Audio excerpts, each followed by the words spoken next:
Hello and welcome to my very colourful living room.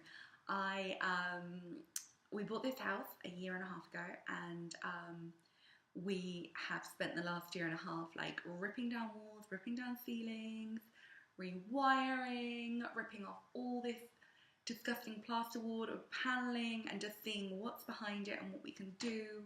And this is one of the first actually completed rooms that we've had. So I wanted to do a quick tour. I'm not very good at videos and I'm not very good at editing. So I'm going to do most of the talking here, and then I'm going to show different sections when I put it all together. So fingers crossed it will work. So first of all, I want to start off with the neon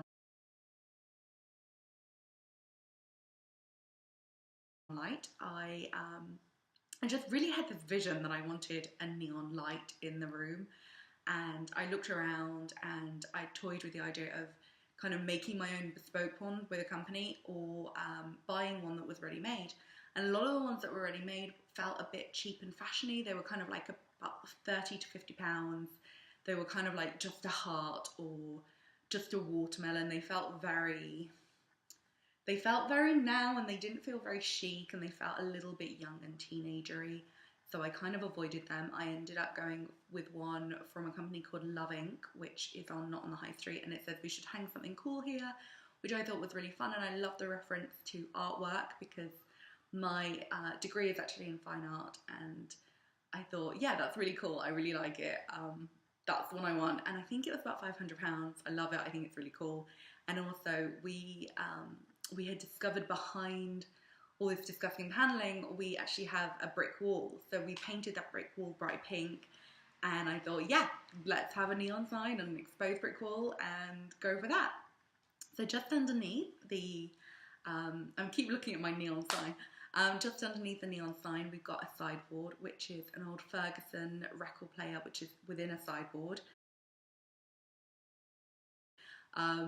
We found it in a local vintage shop. I think it was about £150.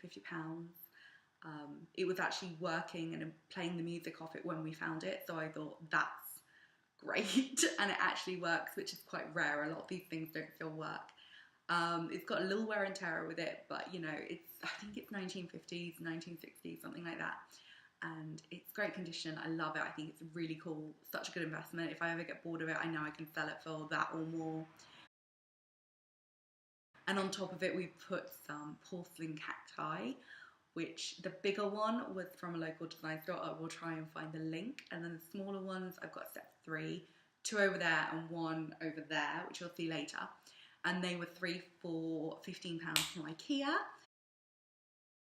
And my lamp is from B&Q. I didn't even know they did lighting. We went in to buy some building supplies and probably a crowbar or something.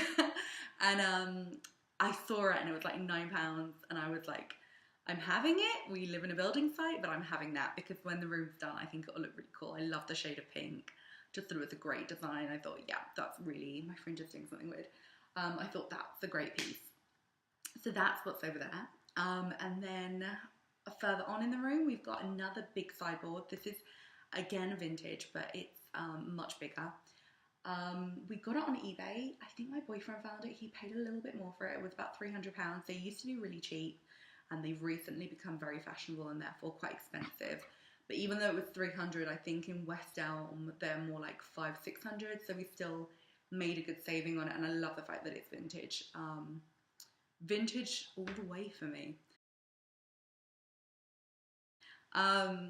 So I really love it. It's great. The drawers work really well. The cupboard doors work really well. Really happy with it.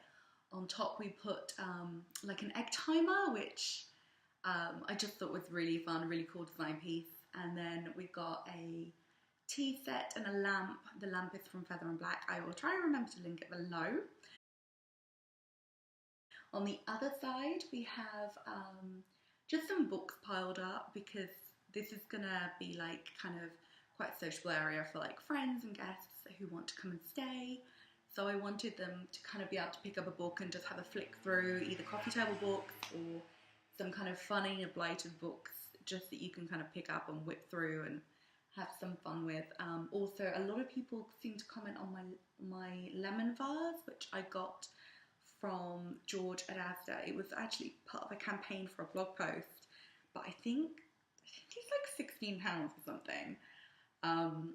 So great value, and I think they still do it because whenever I tweet a picture, people are always like, oh, I saw this in store the other day, so it's still available. Then as we move around the room, you get to see my big giant pencil. I love this pencil. I got this from IKEA. I thought it was brilliant. It was actually in the children's section, and hello, and I thought it was so funny and so cool, and I put it in our trolley, and my boyfriend instantly picked it. I'm just trying to put it over here. So my boyfriend instantly took it out of the trolley and was like, no, and I was like, it's cool, it's a big giant pencil cushion, we need this. And he was like, no, and we were about to start an argument when I suddenly went, no, this is great. And I put in the trolley a big basketball, which was similar, and I put in a big cloud. I think there was a giant tennis ball or something. There was all these weird shapes. I only really wanted the pencil.